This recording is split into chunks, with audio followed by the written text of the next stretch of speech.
Hello friends, myself Rasika Pagaria from Arham Junior College.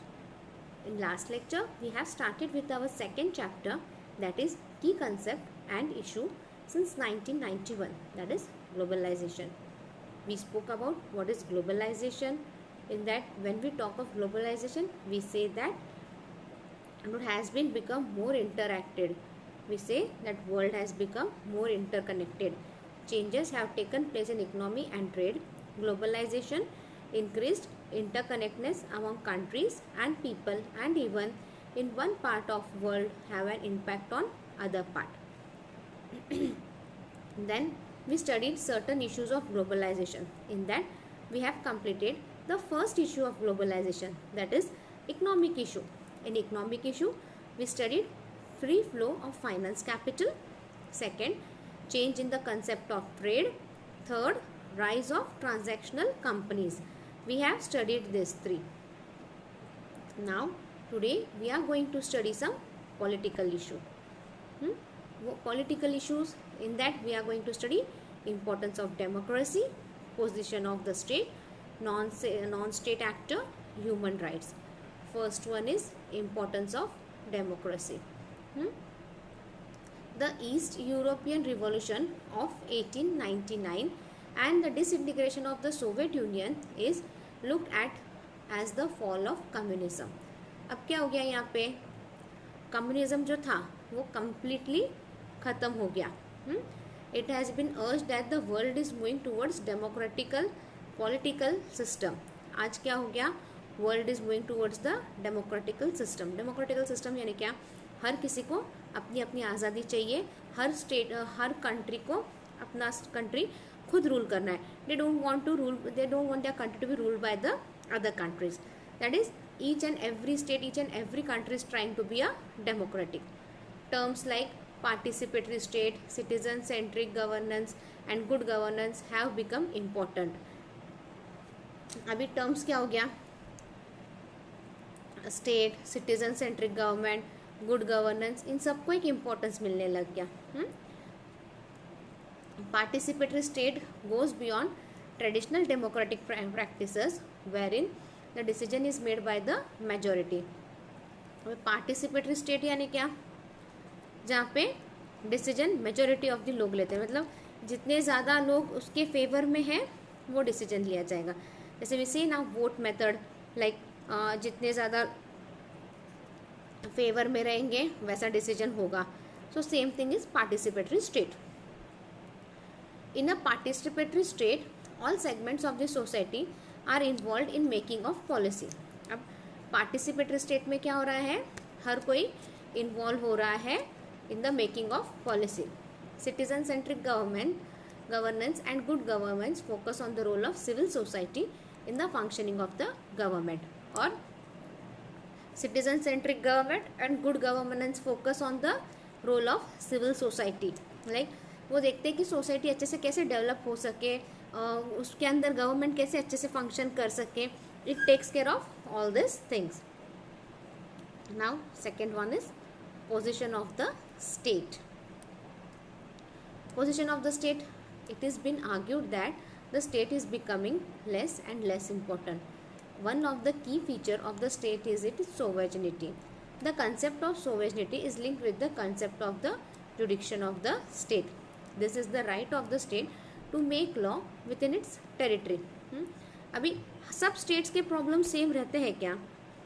Do all the states faces the same problem? No. Some state faces different problem, के कोई state में दूसरी problem रहती है, right. तो state को भी हक होना चाहिए कि उनके स्टेट के हिसाब से वो लॉ बनाए. जैसे अभी महाराष्ट्र में क्या है, कोरोना वायरस फुल फॉर्म में चल रहा है, right. Poona, Mumbai are playing major role in this. तो आज महाराष्ट्र की प्रॉब्लम क्या है, कोविड है. बट आसाम, बिहार, उनकी क्या प्रॉब्लम है, कोविड इम्पोर्टेंट है क्या आज उनको, नहीं. आज उनको घर भी नहीं है रहने को. And it is been shown in the newspaper कि even government is not coming for help. Government भी आगे हेल्प के लिए नहीं आ रही है. तो आसाम, बिहार, उस तरफ क्या है, आज क्या है उनका स्टेट का problem, today they don't have a place to live also. Like आज उनकी बेसिक नेसेसिटी भी पूरी नहीं हो रही है। महाराष्ट्र में क्या प्रॉब्लम है? Corona virus is spreading like anything everyday. तो सब स्टेट की प्रॉब्लम एक ही है क्या? नहीं, कुछ स्टेट में कोई और प्रॉब्लम है, कुछ स्टेट में कोई दूसरा प्रॉब्लम है। तो हर स्टेट को अपने स्टेट के हिसाब से लॉ बनाने के लिए परमिशन चाहिए रहती है। It has been argued that the concept of sovereignty is being challenged from both within and without. अभी सोवर्निटी क्या है? ये एक चैलेंज हो गया ना स्टेट को कि बाबा कभी सही डिसीजन हो जाता है, कभी गलत डिसीजन होता है।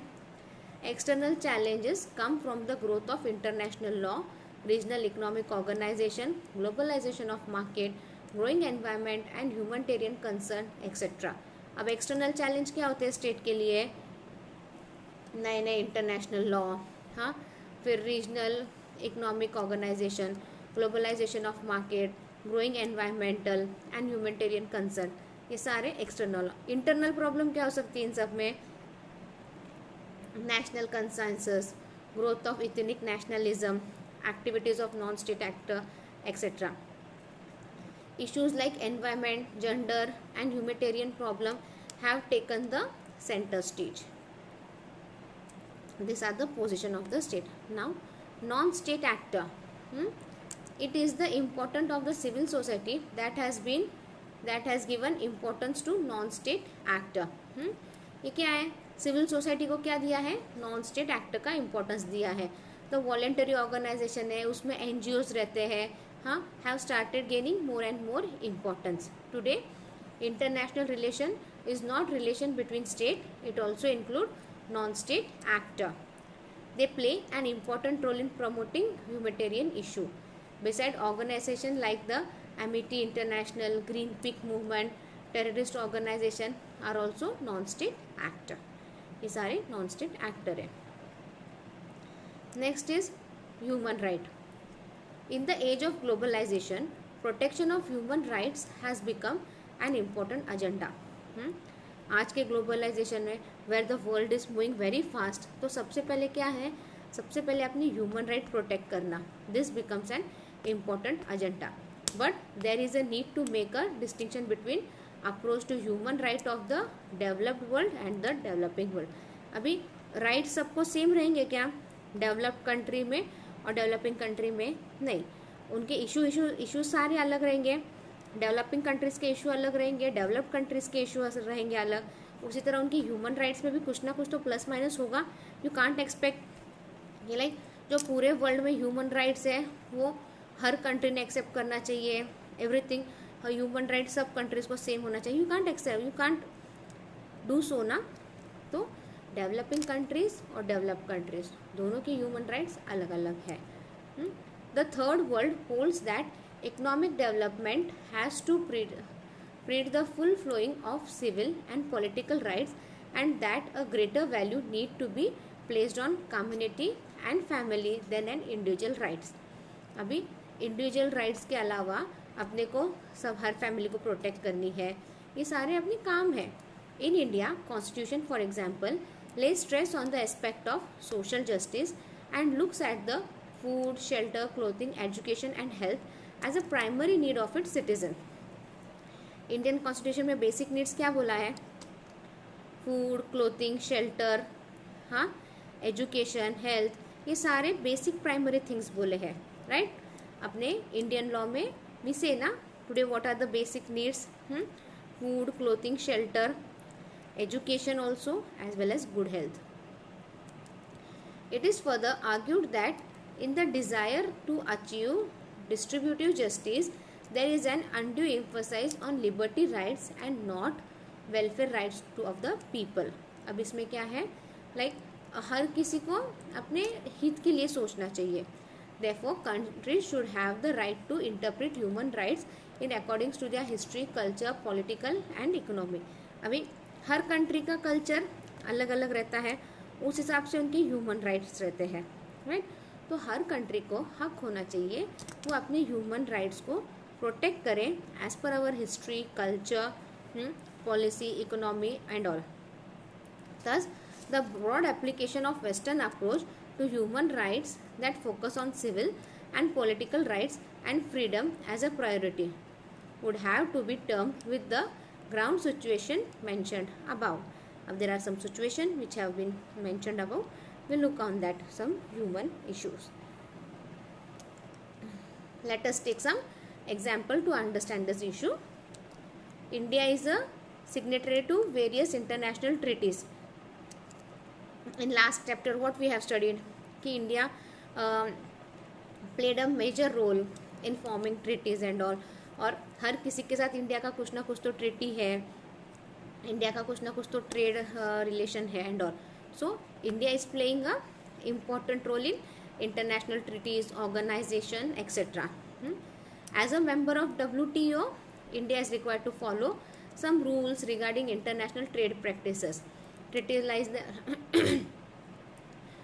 like the Indus Water Treaty with Pakistan or the Farakka Agreement with the Bangladesh requires India to follow agreement in matter of sharing of water of the Indus and Ganga. Have you seen the map of India? हाँ, पाकिस्तान है, वहाँ से Indus river flow होता है, it goes through Pakistan and all.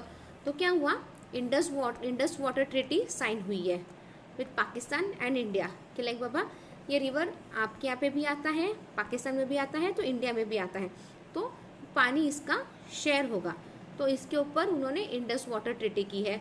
फिर बांग्लादेश के साथ फराक्का agreement जिसमें उन्होंने गंगा रिवर का शेयरिंग का बात हुआ है. Okay. Organizations like Amity International or Greenpeace raises humanitarian issues and put pressure on local government. Organizations like Amity International or Greenpeace raises humanitarian issue and puts pressure on local government. Amnesty has been critical of the Indian government's position on human rights in regions like Kashmir. Kashmir में इन्होंने जब critical situation थी they played a major role. When the Chernobyl disaster took place the effect of radiation spread across Europe. Such environmental disasters can not be restricted to the nations boundary. European countries were forced to cooperate and take action to ensure that the ill effect do not harm their population. अभी क्या हुआ, ये Chernobyl disasters हुआ. हाँ, ये क्या हुआ, ये डिजास्टर्स जो भी हुआ ये यूरोप तक चला गया. अभी it was a natural disasters, so you can't control it, it was beyond anyone's control. तो यूरोपियन को क्या करना पड़ा, दे वर फोर्स्ड टू कोऑपरेट. जो भी है कॉर्पोरेट करो, अच्छे से एक्शन लेंगे अपन, तो एंड विल मेक श्योर कि किसी को भी इससे no one is harm in this, या population is not harm in this. Then the Narmada Bachao Andolan had approached the World Bank to support its cause of opposition of big dams and had internationalized the issue. Narmada Bachao Andolan was one of the biggest आंदोलन.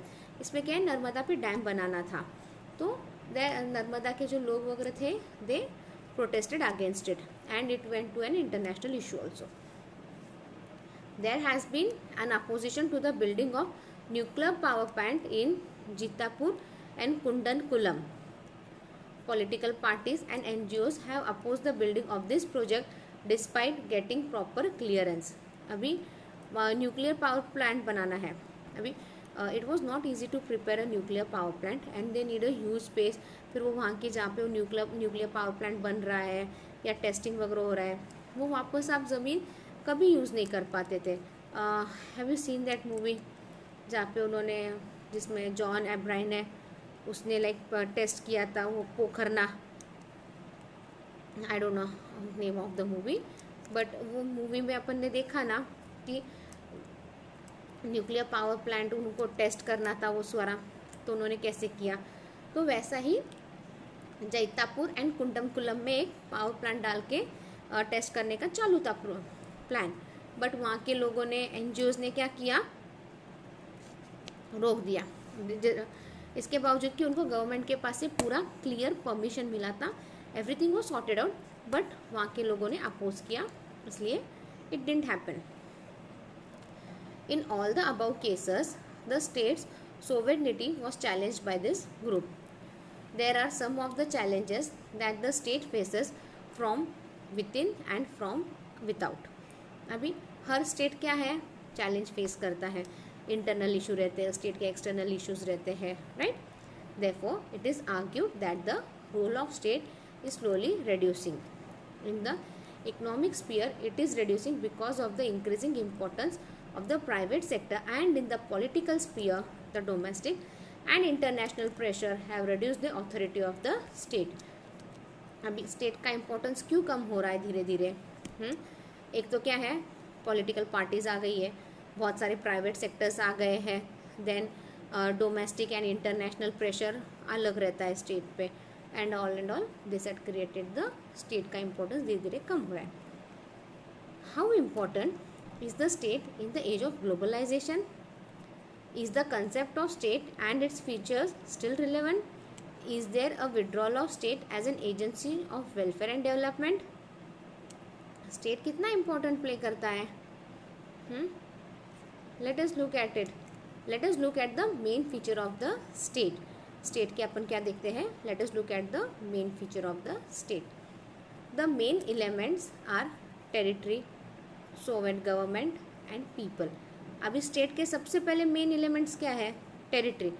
मतलब आपका status कितना बड़ा है, right.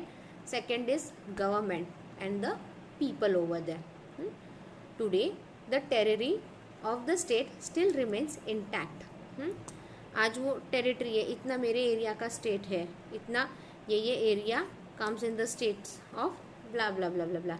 तो क्या है, आज मैं बोलूँ ये इतना मेरा पूरा महाराष्ट्र का बाउंड्री है, तो क्या है, मैं उतने तक ही सीमित रहूँगी ना. स्टेट उसके बाद भी क्या होता है, स्टेट अपना नेशनल इंटीग्रेशन, नेशनलिज्म, इस पर सारा बात करते ही है ना, कि लाइक महाराष्ट्र स्टेट है तो महाराष्ट्र स्टेट के बारे में कोई बात नहीं करेगा, वो इंडिया के बारे में like it is just a part of India, बाकी इसका कुछ नहीं है लेना देना, ऐसा है क्या? नहीं. Maharashtra is also being a part of India and still we say, Maharashtra का हर आदमी बोलता है ना वी आर एन इंडियन, कि बोलता है मैं महाराष्ट्रियन हूँ, फक्त मैं सिर्फ महाराष्ट्र को बिलोंग करता हूँ, नहीं. He says like I belong to India first, right? So भले ही स्टेट ने अपनी अपनी बाउंड्रीज डिसाइड कर ली है, but they belong to a nation. The concept of Soviet government also continue to exist. It is true that some of its power have reduced due to international treaty obligation, but the authority of the state remains. अभी state के पास कुछ authority state की रहती है ना, उनकी खुद की रहती है ना. The rise of ethnic nationalism and the demand for self-determination has led to the creation of new state. अभी हैदराबाद तेलंगाना अलग अलग हुआ, महाराष्ट्र गोवा दोनों अलग अलग स्टेट हो गए आज, राइट. इसमें क्या हो गया, क्रिएशन ऑफ न्यू स्टेट भी हो गया. हाँ, but we saw in the earlier chapter this had led to creation of new state and not the dissolution of concept of the state.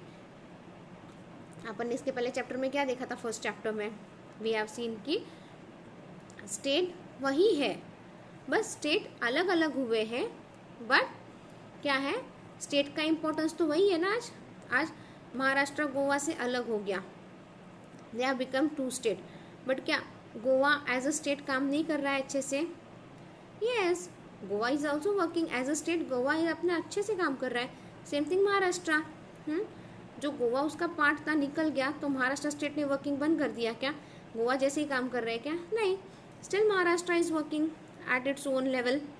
So creation of new state and not the dissolution of the concept of state. नया state बना तो वो state का concept dissolve हो गया, ऐसा कुछ नहीं रहता. States that have a strong framework of political institution are able to face the challenge of globalization. जो स्टेट स्ट्रॉन्ग है, लाइक जो स्टेट का legislature, executive, judiciary are strong है, वो ग्लोबलाइजेशन का चैलेंज आज बड़े अच्छे से फेस कर पा रहे हैं. It is this institution that are able to protect the core value of the countries, provide social safety net and promote development in the country. आज यही है जो डेवलपमेंट ऑफ कंट्री पे ध्यान रख रहे हैं, और जिसकी वजह से जो स्टेट अच्छे से काम कर रहा है, आगे बढ़ रहा है, जिसका judicial, executive, legislative all are functioning very good, वो स्टेट क्या कर रहा है आज? Providing safety, development of the country. Despite the many concepts about the loss of sovereignty, the state remains the key action in domestic and the international sphere. अपन ने देखा states के बहुत से प्रॉब्लम है, सब है, तभी स्टेट क्या है, plays an important role in the domestic and the international sphere. The popular assumption that the emergence of global civil society and increasing level of cross-border trade, finance and investment flow have made the state irrelevant is wrong. आज अपन क्या बोल रहे हैं, assumptions like society अलग बन गई, हाँ, beyond border नहीं हो सकता, फाइनेंस इन्वेस्टमेंट स्लो हो गया है, ये सारे जो स्टेट की वजह से हो रहा है, जो जो अपन इल्ज़ाम लगा रहे हैं ना स्टेट पे, that all absolutely wrong. Okay, so what we have studied today, we have studied the political issue. In that we have seen the importance of democracy, position of the state, non-state actor and human rights. In next lecture we will be studying about the ideological issue, technology, social and culture issue. Thank you.